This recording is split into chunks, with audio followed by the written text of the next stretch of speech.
My name is Christopher Chris Mallory, and I'm a commander in the United States Navy SEALs. Growing up in a small town on the East Coast, I never imagined I'd become an elite special operations officer. Yet here I am, 36 years old, shaped by missions in remote corners of the world, entrusted with confidential operations that test the limits of bravery and skill.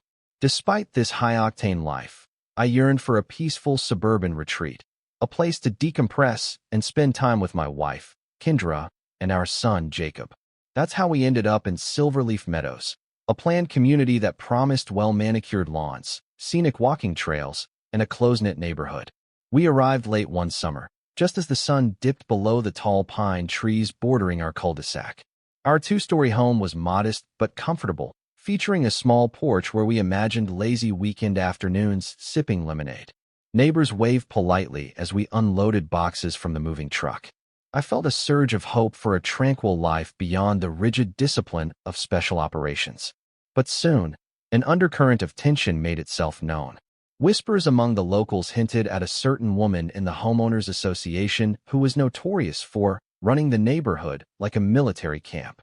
Ironically, I was the one with an actual military background, but apparently this neighbor, known by her real name Marissa Gladwell, but more commonly nicknamed Karen, due to her bossy, know-it-all persona, had the entire subdivision under her thumb. On our third day of unpacking, the doorbell rang. Standing on our porch was a woman in her early 50s, dressed in a pristine white blouse and pressed slacks. Her short brown hair was meticulously styled, and she clutched a thick binder labeled HOA Policies and Regulations. "Good afternoon. You must be the Malloris."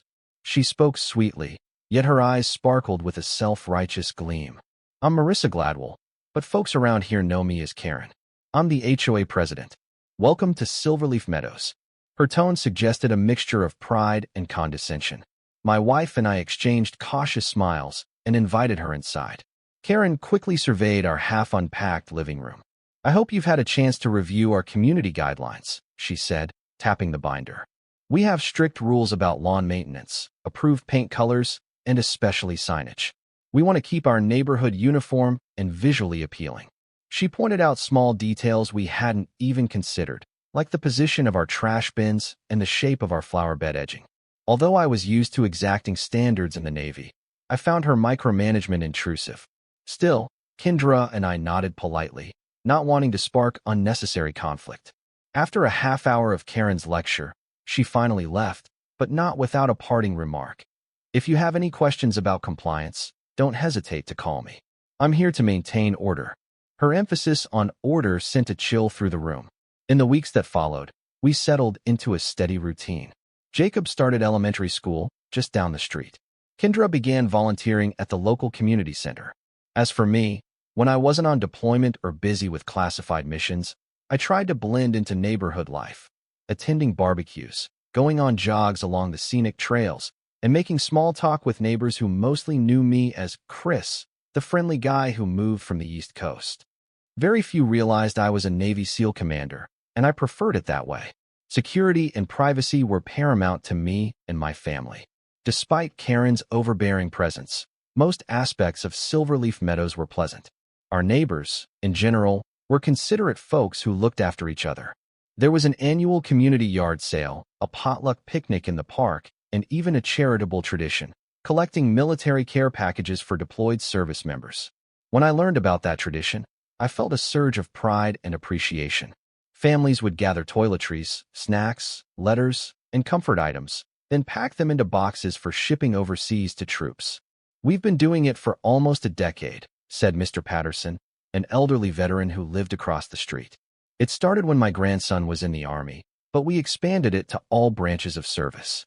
Gotta let those brave folks know we're thinking of them." Feeling a personal connection to active duty troops, I volunteered right away. We planned to meet at the community clubhouse in a month's time, gather donated items, and send them off. Little did I know how central these care packages would become in exposing Karen's dark side. As the calendar moved closer to the care package assembly day, Karen's meddling in everyone's affairs grew more brazen.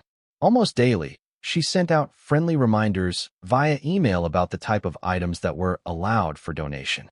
Where other folks considered any supportive, thoughtful item to be fair game, like books, hygiene products, or even small plush toys. Karen insisted on strict uniformity in the contents of each box, the same brand of soap, the same type of socks, and only certain snack items that, in her opinion, made the packages look neat and consistent. If we don't maintain a polished, uniform standard for these boxes, Karen wrote in one email, it reflects poorly on Silverleaf Meadows. I expect each donor to comply. She effectively turned an act of kindness into a regulated chore. Some neighbors, especially those new to the area, felt compelled to follow her instructions to avoid confrontations and potential HOA fines for unrelated issues. Others rolled their eyes, but complied for the sake of peace. One evening, I spotted Karen walking her small dog past my house. She stopped to examine my mailbox, then took out a notepad. The next day, I found a letter in my mailbox claiming I needed to repaint it in a shade that matched community-approved colors. It was an absurdly trivial matter. My mailbox was in decent shape, just a slightly off-white tone. But that was Karen's style. Pick at every detail, assert her control, and keep us all on edge. I tried to brush it off. After all, I had faced far more daunting adversaries than a suburban HOA president. As time ticked toward the big day for care package assembly, I began hearing unsettling rumors around the neighborhood. People mentioned odd discrepancies in previous year's donation tallies. Entire boxes had gone missing, or items had been removed from them before shipping. Some suspected mishandling by the shipping service, but others whispered that something else was going on. The rumor was that Karen had a habit of repurposing certain items for her own benefit. At first, I found these whispers difficult to believe. The notion of someone, especially the HOA president, stealing from care packages meant for service members seemed too low, too reprehensible to be true. But the hints kept coming. Mrs. Halperin, who lived a few streets away, confided that last year she had personally purchased an entire case of specialized foot powder for soldiers stationed in harsh climates, only to discover that none of it ended up in the final shipment. Karen claimed the shipping labels got messed up, Mrs. Halperin said. But I'm not sure. She insisted on handling the final boxes herself, out of concern for proper aesthetics.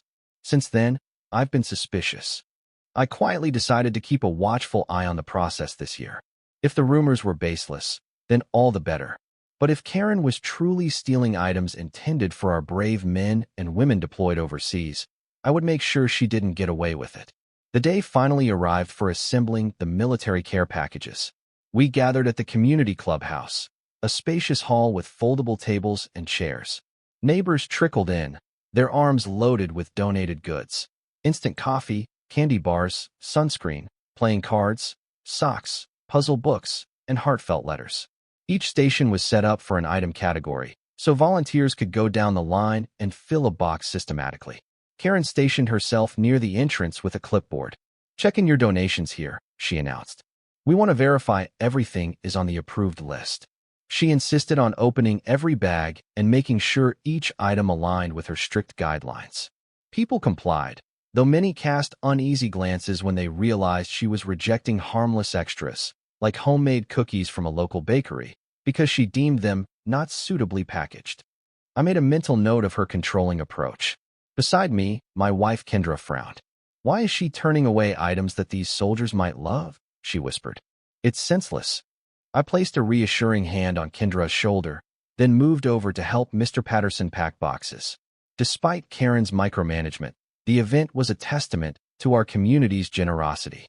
Table after table filled with carefully organized boxes, each one sealed, labeled, and set on a long row of benches for final inspection. We planned to load them into a neighbor's truck that evening, drive them to the post office, and ship them out. By late afternoon, we were counting the total, nearly 50 packages. Everyone applauded, proud of the collective effort. That evening, as people trickled out of the clubhouse, I decided to linger. I had a feeling Karen might orchestrate something once the crowd was gone. While Kendra took Jacob home, I pretended to tidy up the snack area and coordinate final shipping details with Mr. Patterson. Karen kept glancing my way with a tight-lipped smile, as if she wondered why I wasn't leaving. Suddenly, her phone rang, and she stepped outside to take the call. Sensing an opportunity, I quietly moved closer to the loaded boxes. It didn't take long to notice something odd. Two of the boxes near the center of the row had smaller, personal items on top, like letters or photos, and brand new, more expensive items, such as high-grade protein bars and advanced foot care kits, buried deeper. The moment I lifted a corner of packing tape on one box, I saw that the more expensive items had been replaced with cheap, generic snacks or random filler objects. My heart sank. This was clearly sabotage or theft. She was swapping out valuable items, likely for personal gain or to resell them online. My mind raced with anger and disbelief. How dare she disrespect the generosity of our neighborhood? And, more importantly, how dare she dishonor the men and women who protect our freedoms? I stayed calm, my Navy training kicking in. I resealed the box to hide any indication of tampering and stepped back. Karen re-entered a moment later, looking smug. The next phase of my plan would be simple: catch her red-handed and gather irrefutable evidence. Over the next few days, I quietly reached out to a fellow SEAL buddy, Lieutenant Jason Kim, who was stationed at a nearby naval base. Jason specialized in intelligence gathering and had experience setting up covert observation. Although this was a suburban setting rather than a high-stakes international mission, the principle was the same. We wanted to confirm who was stealing from the boxes and how they were doing it. I explained the situation without revealing it broadly to my neighbors. I didn't want to spark rumors or cause Karen to become extra cautious. Jason and I formulated a simple plan. We placed small tracking devices inside a few selected care packages, the kind that would ping a location to our phones if moved outside a certain radius. Additionally, we inserted discrete cameras at the community clubhouse under the pretense of upgrading security to prevent break-ins. Karen, unsuspecting of my background, gave her blessing for the cameras, likely assuming it would deter petty vandalism and that I was just being a good neighbor. Little did she know these new cameras recorded every angle of the storage area where the care packages were kept until shipping day. The official shipping date was set for the following weekend, which meant we had a narrow window to gather proof. 3 nights before the planned shipment, at around 11 p.m., my phone buzzed. The tracking devices we'd placed in certain boxes indicated they were on the move, out of the clubhouse. My heart raced as I checked the live camera feed from the discreetly installed cameras. Sure enough, a figure in dark clothing was inside the clubhouse with a flashlight. The silhouette matched Karen's petite frame, and she was rummaging through the stacks of boxes. I hopped into my SUV, quietly notifying Jason to do the same.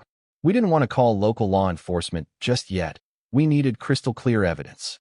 Within minutes, I arrived at the clubhouse, parking down the block and approaching on foot under the cover of darkness. Jason arrived shortly after, and together we positioned ourselves by a row of shrubs that offered a direct view of the entrance. Moments later, the side door swung open. A faint beam of the flashlight preceded a figure dragging 2 large boxes on a dolly. The overhead security light flickered enough to reveal her face. Karen, wearing an expression of determination and guilt all at once. She loaded the boxes into her SUV, pushed the dolly back inside, and returned with 2 more. That's when I decided it was time to confront her. "Heading somewhere with those care packages, Karen?" I said, stepping out from the shadows.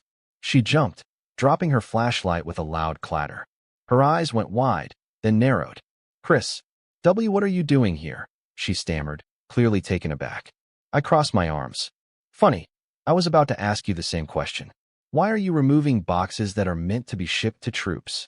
Karen tried to regain composure, plastering on a fake smile. "These boxes were mislabeled. I need to reorganize them at my house for the sake of uniformity." It was an obvious lie. Her voice shook, and sweat beaded on her brow. Jason joined me, pulling out his phone to display the camera footage of her rummaging inside the clubhouse. "Care to explain this?" he asked coldly. Karen stared at the footage, then at the boxes. She seemed to weigh her options, either come up with a better excuse or flee. "Fine," she finally snapped. "I admit I was going to replace certain items. This is for the neighborhood's reputation. Some of these items are cheap or unsightly, and we can't have that reflecting poorly on us, can we?" Her arrogance was staggering. She was effectively stealing from troops for her own twisted reasons of aesthetics or possibly profit. I gave her one last chance to come clean. "Karen, these boxes belong to the community, not you. Let's put them back and talk this over rationally." Instead, she glared at me. "Don't tell me what to do, sir. You might be good at sneaking around, but you're not in charge here. I am. I was stunned by her audacity, but inside I felt a calm resolve. She had no clue who she was talking to or the extent of resources at my disposal. I stepped aside, letting her see that the police were already en route. Jason had discreetly summoned them during our confrontation. Within minutes, flashing red and blue lights illuminated the clubhouse parking lot. Karen tried to bluster her way through the officer's questions, claiming she had full authority as the HOA president to handle all neighborhood shipments. But the moment the officers looked at our camera footage, the stolen items in her car, and the tampered boxes, her facade cracked. Neighbors began emerging from their homes, drawn by the commotion. They gawked at the spectacle of Karen cornered by law enforcement. Whispers spread quickly, confirming what some had long suspected, that Karen was misappropriating donations intended for service members. The brazen nature of her theft appalled everyone. Even those who once defended her exacting beauty standards turned against her on the spot. Over the following days, an official investigation commenced. The cameras had captured multiple nights of suspicious activity in which Karen visited the clubhouse. The tracking devices we'd planted showed that some stolen items had been taken to her residence. A search warrant, executed by local police, yielded a trove of donated goods in her basement. Everything from brand-new electronics to specialized gear labeled for overseas deployment. Authorities speculated she might have been selling some of it online. The evidence piled up, painting a damning picture of her scheme. Throughout the ordeal, Karen maintained her arrogance, dismissing the charges as misguided and accusing me of interfering with the HOA's rightful business. However, the forensic evidence was overwhelming. Shipping receipts and partial transaction logs on her computer showed she was actively profiting from stolen donations. Neighbors felt betrayed, and any shred of sympathy Karen might have garnered quickly evaporated. Local law enforcement soon discovered I wasn't just an ordinary concerned neighbor. In the immediate aftermath of Karen's arrest, a detective pulled me aside and asked how I managed to coordinate such an effective sting operation. I explained that I had a background in the Navy but refrained from sharing the full extent of my role as a SEAL commander. My priority was to remain as incognito as possible for security reasons. Nonetheless, word began to spread that Chris had serious military expertise and connections. Days later, the story hit local news outlets. HOA president accused of stealing military care packages. Reporters came knocking on doors, and one recognized me from my past involvement in a veterans fundraiser. Inevitably, the question arose, "Aren't you Commander Mallory from the Navy SEALs?" A photograph from a prior charitable event was circulated, confirming my identity. The revelation stunned many neighbors who had no idea about my operational background. Some people expressed gratitude, saying it made sense that someone with military training was able to catch Karen so skillfully. Despite the added attention, I kept my focus on making sure the stolen items were either returned or repurchased. Working closely with local veterans groups and the Naval Station's community liaison, I helped expedite shipments of new items to replace anything missing. We made sure that the rightful recipients, service members abroad, got the care packages they deserved. Karen was charged with multiple counts of theft, fraud, and receiving stolen property. Additional charges could still emerge if investigators uncovered more stolen goods or online sales that crossed state lines. Disturbingly, her own financial records indicated a history of suspicious transactions correlating with previous year's care package drives. Federal authorities stepped in to see if she had violated any federal statutes by interfering with mail or military donations. If so, Karen could be facing not just local charges, but also felony counts at the federal level. In the neighborhood, shockwaves rippled through the HOA. Karen's once unchallenged reign ended abruptly. The HOA board, which had often turned a blind eye to her heavy-handed tactics out of fear or complacency, scrambled to distance itself. They voted unanimously to suspend her from the presidency, pending investigation. Meanwhile, the entire community engaged in a soul-searching process. For too long, they had allowed one woman to accumulate unchecked power in the name of order and aesthetics. Now, that power structure had collapsed under the weight of scandal and crime. During this interim period, the care package program was placed under new leadership. Mr. Patterson stepped up to coordinate everything. Many volunteers pitched in double efforts to restore trust and ensure that no soldier would miss out due to Karen's betrayal. A wave of community support rallied behind the project. Folks donated more generously than ever, determined to prove that one corrupt individual couldn't overshadow their collective goodwill. As Karen's court proceedings drew near, her once pristine home on Mulberry Lane fell eerily silent. In the past, her meticulously trimmed hedges and potted plants had embodied her mania for perfection. Now, with her finances frozen under court orders, her lawn grew ragged. The property was marked by a forlorn, under investigation, sign that the authorities had posted. Neighbors who once cowered under her dictatorial enforcement of HOA rules passed by her house, with a strange mixture of relief and schadenfreude. Rumors spread that Karen had tried to negotiate a plea deal, claiming she had only taken the items to reorganize and improve them before shipping. But with the trove of stolen goods in her basement and solid evidence of online reselling, the prosecutors weren't entertaining any gentle plea bargains. Meanwhile, a few of her personal supporters argued that the community was bullying her. They struggled to reconcile the Karen they knew, a stickler for rules, yes, but presumably honest, with the Karen who had betrayed military personnel for personal gain. At a hastily arranged HOA meeting, the new interim president, Ms. Delgado, encouraged open dialogue. Residents expressed outrage and sorrow, recounting how they'd once respected Karen for her tireless efforts to keep the neighborhood pristine. If only we'd known how far she would go, Ms. Delgado lamented. Several neighbors apologized to each other for not speaking up sooner or for enabling Karen's bullying tactics. The sense of community healing was palpable, albeit tinged with regret. As the date of Karen's trial approached, the legal drama intensified. Local media showed clips of her entering the courthouse, flanked by her lawyer, who appeared increasingly exasperated by Karen's refusal to accept responsibility. Thanks to my recorded evidence, security camera footage, tracking data, and witness testimony, there was little doubt about her culpability. Karen, still defiant, tried to spin a story about me being an overzealous neighbor with a vendetta. But her argument fell flat once the prosecution laid out the careful steps we'd taken to document her theft. They also pointed out that if not for our vigilance, she would have continued stealing items that were meant to comfort deployed troops. A turning point came when a local mother whose son was serving in the Marine Corps testified. She broke down in tears describing her child's hardships overseas and how these care packages were a lifeline of hope. The contrast between that heartfelt testimony and Karen's alleged profiteering enraged the jury. Public sentiment overwhelmingly sided with the families of deployed service members, who saw Karen's actions as a betrayal not just of the neighborhood, but of the entire nation's commitment to supporting its troops. Behind the scenes, my chain of command took note of the situation. While some might assume the Navy would distance itself, the opposite occurred. The service recognized that Karen had effectively stolen from American troops. My commanding officer encouraged me to cooperate fully with federal authorities. Officials from the Naval Criminal Investigative Service, NCIS, and even the Department of Justice were quietly gathering evidence to see if any aspect of Karen's actions constituted a federal crime.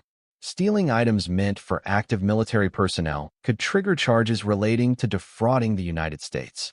Further, if she had used the U.S. Postal Service or any interstate shipping services under false pretenses, mail fraud charges might apply.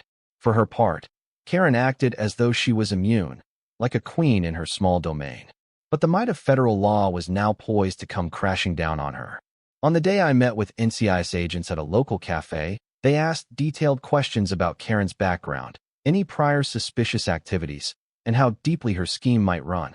I explained what I knew: her years of involvement in the HOA, the rumors of missing boxes from earlier donation drives, and her obsessive control over aesthetics. They nodded gravely.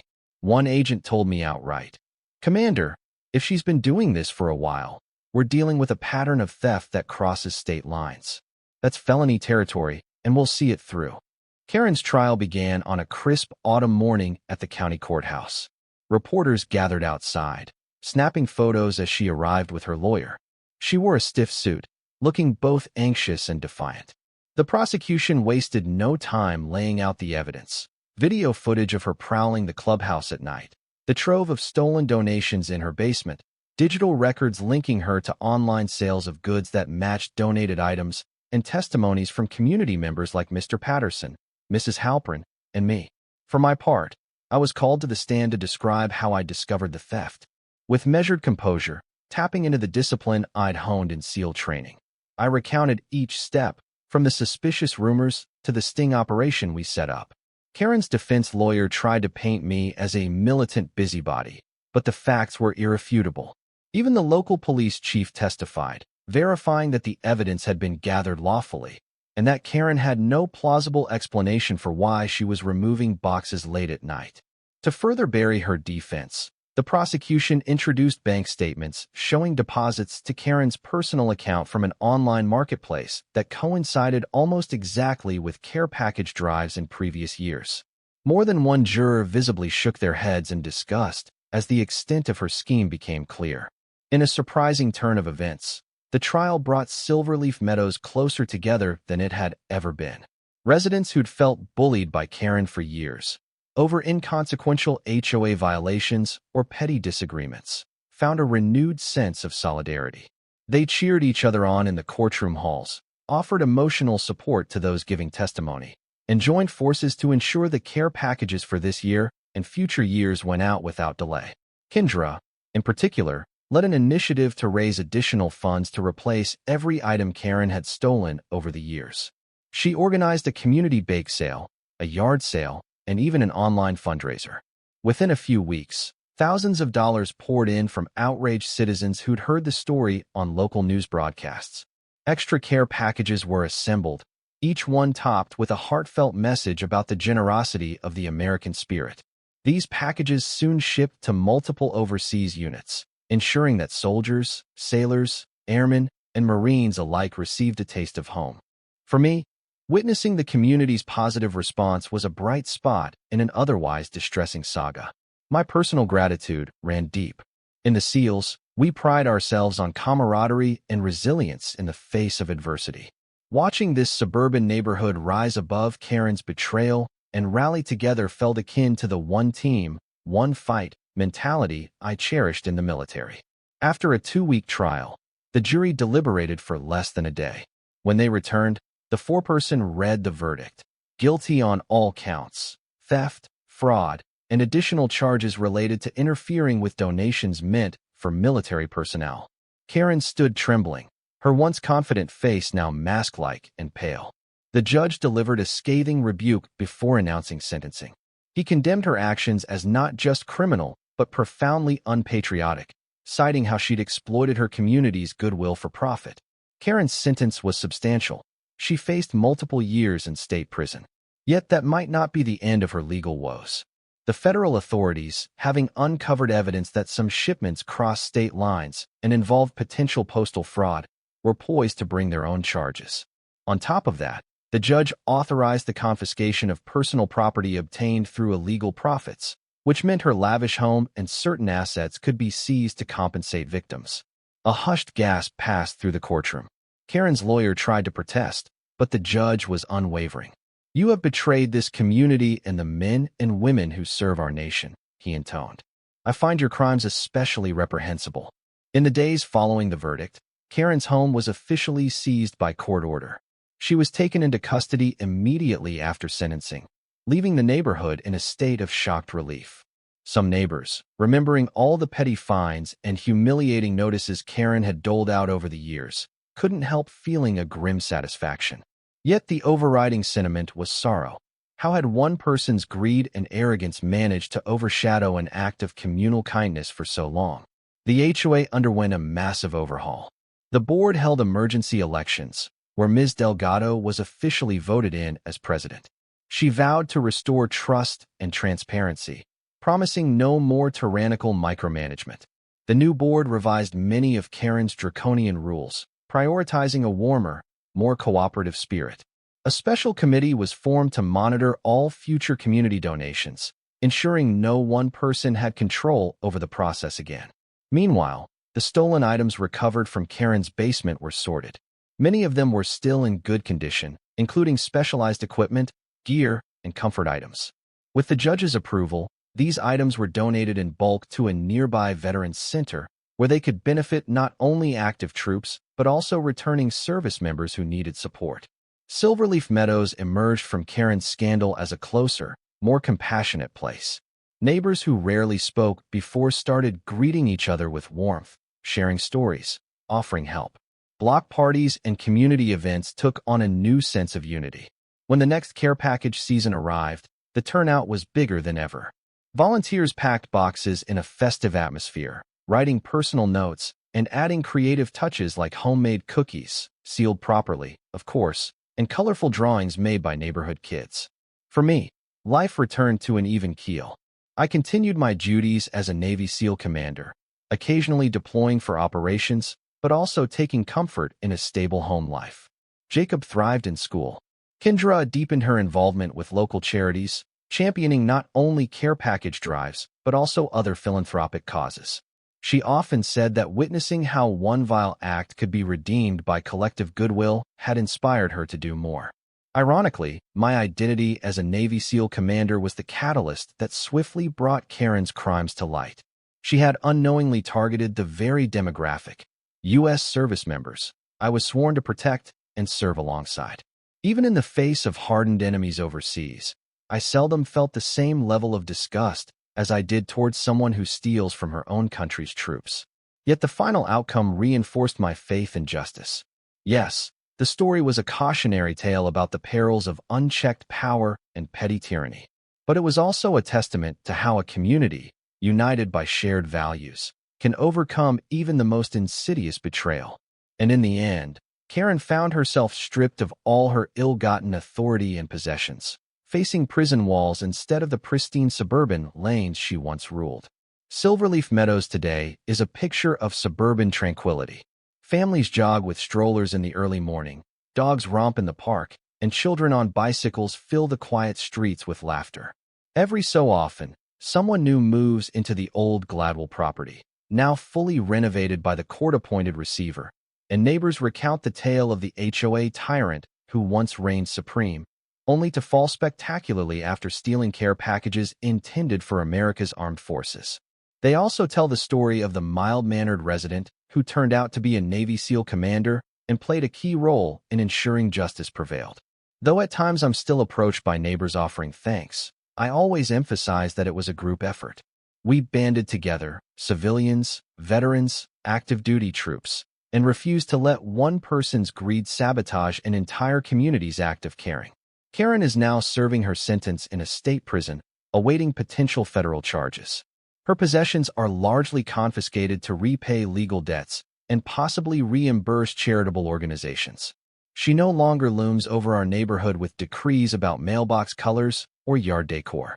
Instead, she serves as a cautionary memory, a stark reminder of the damage one person can cause when arrogance and corruption go unchecked, and of the power a united community holds to stand against it. In the end, the care packages were shipped overseas, bringing comfort and reminders of home to the men and women who risked their lives for our freedoms. That silver lining underscores a fundamental truth I've witnessed both on the battlefield and in suburban America. Even when betrayal rears its ugly head, integrity, cooperation, and moral courage can and will prevail.